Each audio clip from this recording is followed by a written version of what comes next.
بسم اللہ الرحمن الرحیم والصلاة والسلام علی سید المرسلین۔ آج ہم سورۃ الناس کے بارے میں بات کریں گے انشاءاللہ۔ سب سے پہلے میں بتا دوں کہ یہ سورت مکی سورت ہے، اور یہ سورت یعنی سورہ ناس اور سورہ فلق دونوں ایک ساتھ نازل ہوئی تھی، اور اس کا جو شان نزول ہے وہ یہ ہے کہ یہ دونوں صورتیں لبید بن عاصم ایک یہودی تھا اس کے متعلق نازل ہوئی تھیں، اور اس صورت کو معوذتین بھی کہتے ہیں۔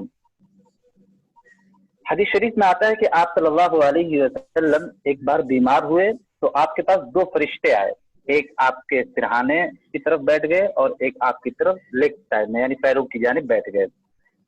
تو جو پیروں کی جانب بیٹھے ہوئے تھے انہوں نے سر والے سے پوچھا کہ کیا محسوس ہو رہا ہے، آپ صلی اللہ علیہ وسلم کیوں بیمار ہیں؟ تو اب انہوں نے کہا کہ کچھ تکلیف میں، پھر پوچھا کیا تکلیف ہے؟ تو جو سر والے فرشتے تھے سر کی طرف بیٹھے ہوئے تھے انہوں نے کہا کہ کسی نے جادو کر دیا ہے۔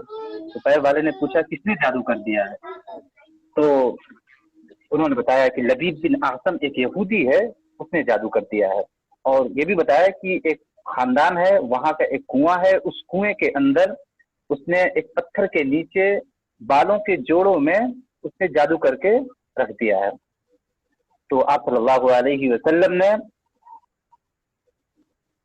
ایک صحابہ یعنی حضرت عمار بن یاسر رضی اللہ تعالی عنہ کو بھیجا اور کہا کہ اس کو نکال کے لے آؤ۔ تو وہ گئے، دیکھا کہ پانی سرخ ہو رہا تھا جیسے مہندی سرخ ہوتی ہے، تو انہوں نے پانی نکالا، پھر اس کے بعد پتھر کے نیچے سے جب اس کو نکالا تو اس نے دیکھا کہ 11 گرہیں پڑی ہوئی تھیں۔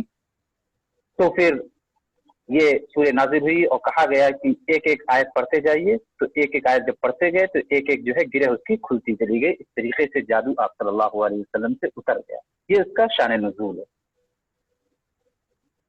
آئیے ہم اس سورت کو ایک ایک آیت پڑھتے ہیں اور پھر اس کی تلاوت کرتے ہیں اور اس کا ترجمہ کرتے ہیں۔ بسم اللہ الرحمن الرحیم، شروع کرتا ہوں اللہ کے نام سے جو بہت زیادہ رحم کرنے والا، بار بار رحم کرنے والا ہے۔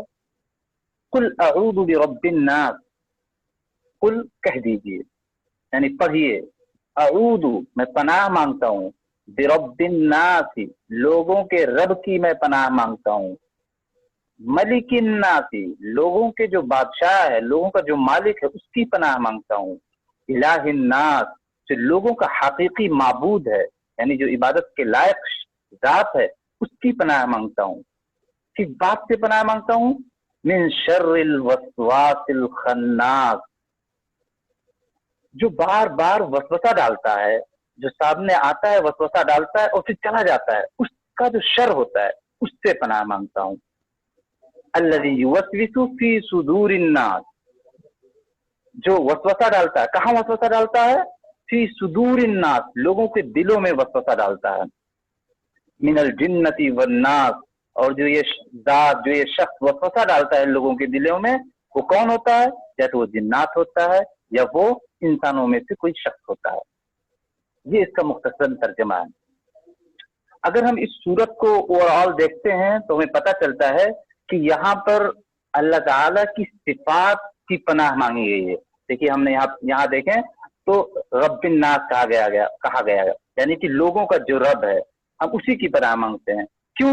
لوگوں کا رب جو ہے جو کھلاتا ہے، جو پلاتا ہے، جو پرورش کرتا ہے، جس کے اندر یہ طاقت ہے کہ وہ کھلا سکے، اسی کے اندر یہ طاقت ہے کہ وہ کوئی بیماری ہو تو اس کو دور کر سکے، کوئی جادو کیا ہو تو دور کر سکے۔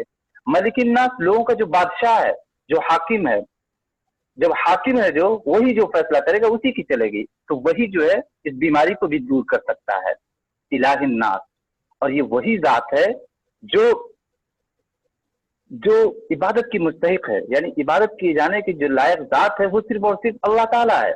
تو وہی ذات جو سب سے بڑی ہے، سب سے زیادہ طاقتور ہے، سب کو کھلانے پلانے والی ہے، جو بادشاہ ہے، وہی جو ہے لوگوں کے وسوسے سے نکالنے والی ذات بھی ہے۔ یہاں پر یہ بھی ایک بات کہی گئی کہ من شر الوسواس الخناس، کیا ہوتا ہے کہ انسان کے دل میں کوئی اچھا کام کرنے کا جو ہے جذبہ پیدا ہوتا ہے یا ارادہ پیدا ہوتا ہے، تو کوئی انسان کی شکل میں آتا ہے اور کہتا ہے یار نیکی بعد میں کر لیں گے، شام میں کر لیں گے،